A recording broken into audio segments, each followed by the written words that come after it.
Proud moment for the entire legal fraternity, the MDU, and it will be noticed nationally and globally. The learned judge is very careful. He greeted everyone except the woman behind his success,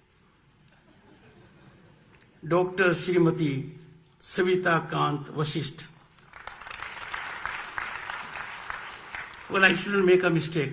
From my side also, she's here.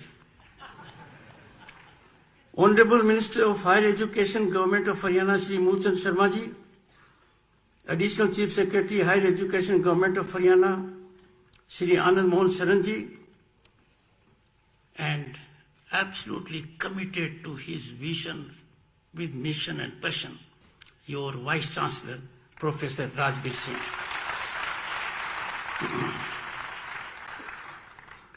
Dr. Arvind Kumar Sharma, Member Parliament Lok Sabha, Shri Ramchandra Jagda, Member Parliament Rajya Sabha, both have contributed hugely to parliamentary functioning and in public life. Distinguished audience and dear friends, that means students. Indeed, an absolute honor to stand within the esteemed halls of the university dedicated to the legacy of Maharishi Dayanand Saraswati, a beacon of social reform in Bharat. Grateful for the opportunity to deliver the 18th convocation address of MDU in Rohtak. Rohtak has its own significance. On this momentous occasion, I recollect very apt observations of Maharishi Dayanand Saraswati ji. I quote, "The fitness of the pupil is shown in his love for the acquisition of knowledge, his willingness to receive instruction, his reverence for learned and virtuous men, his attendance upon the teacher, and his execution of orders." Unquote.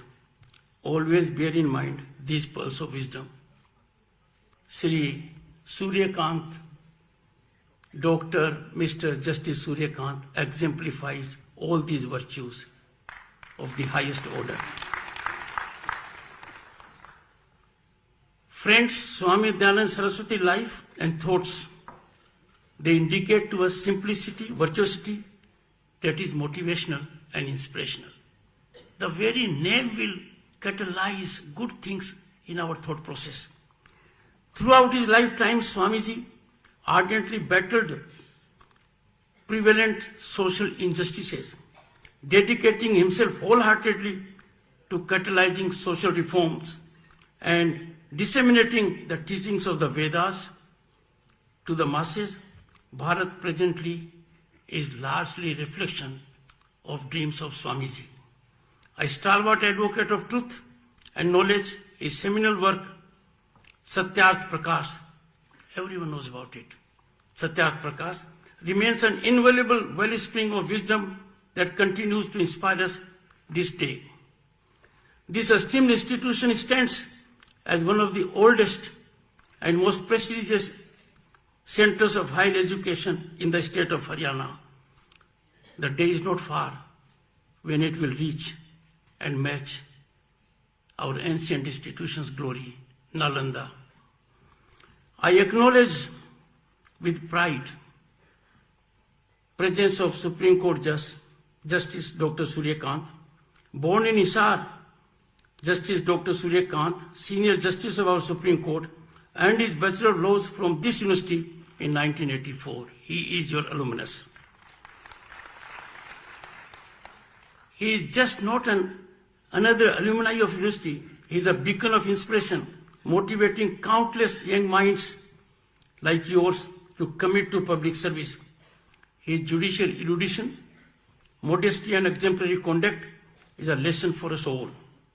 It is eminently befitting that his alma mater is conferring and has conferred an honor to him, which is well firmed up, well deserved, well earned, congratulations to Dr. Justice Suryakanji.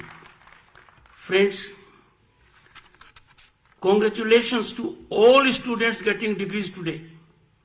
It's a great occasion for you. But what is more important and a big change, there have been 1,216 PhDs.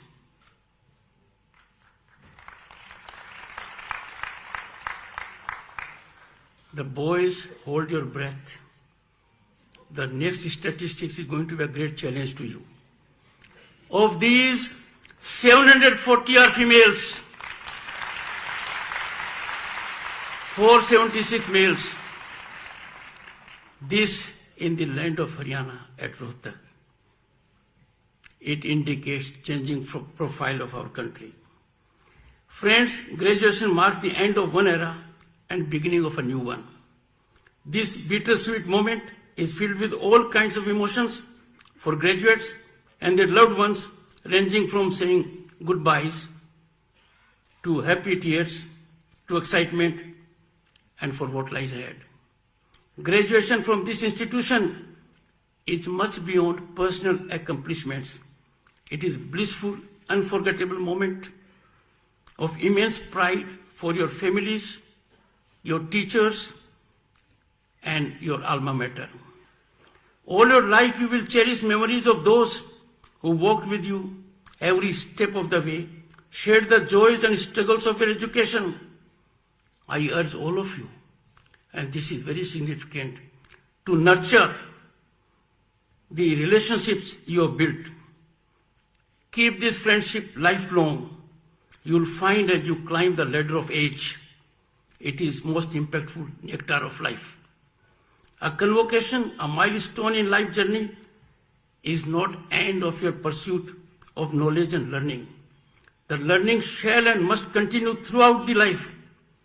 You are stepping out into the world equipped with knowledge and skills, ready to face new challenges. Avail the opportunities and make your mark. Remember, you are capable of accomplishing incredibly, and so script and execute your own success story. From students, today the degree holders, they become alumni, proud ambassadors of this esteemed institution. As alumni, I appeal you to be ever in live contact with your alma mater. Make it a part of your life. Give back to it as a proud member. So resolve to be in fiscal connect as with your alma mater. A fiscal connect has nothing to do with the quantum of fiscal contribution. But please be in contact in fiscal terms also with your alma mater. This will help the alma mater traverse further journey very impactfully, and the same shall be incremental because of this. No amount is big or small. Amount does not determine your commitment or contribution. Amount does not determine your sentiment. The fact you choose to make an amount available to your alma mater is all important.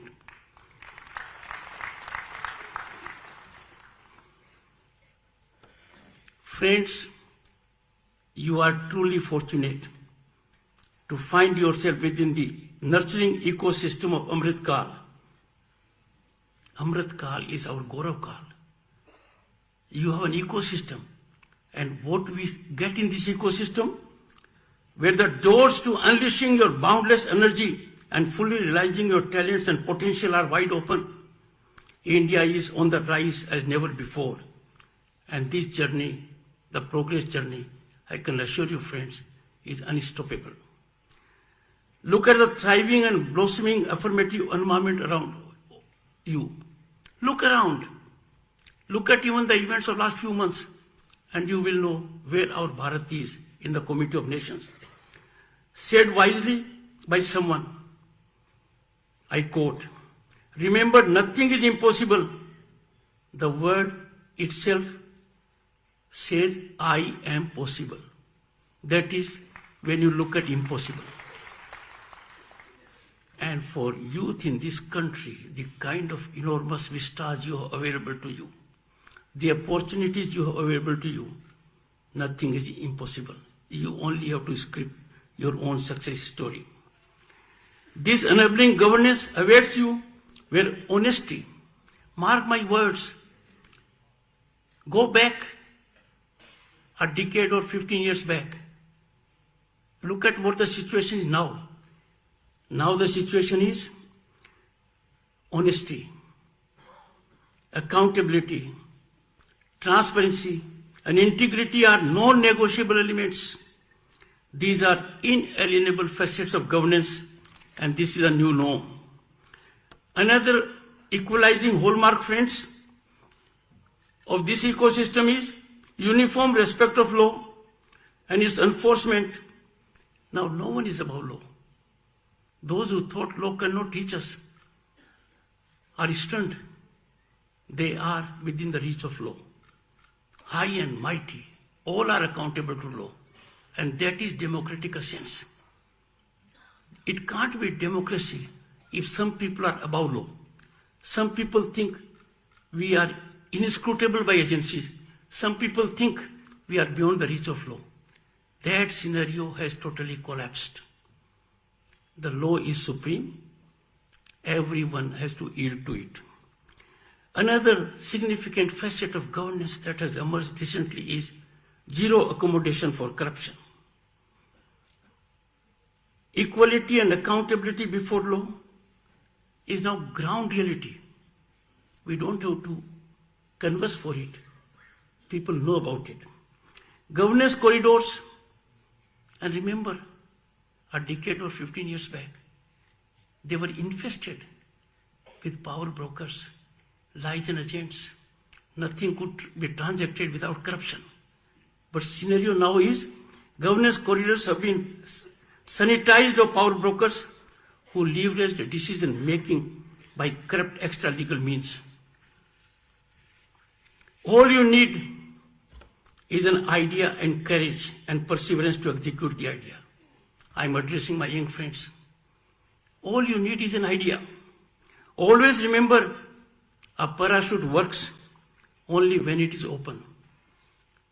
To be possessed of a great mind is of no use. Like a parachute, you drop and you don't open it. You suffer the consequences. So keep your mind open, unshackle your mind, and do not have the fear of failure. Affirmative policies and governance have already provided you with a conducive platform where you can unleash your talent, realize aspirations, and contribute to India's historic march to Bharat at 2047. Friends, I am addressing my young friends. Senior amongst us may not be around, but you will be around. You will be in key positions, and therefore I appeal to you.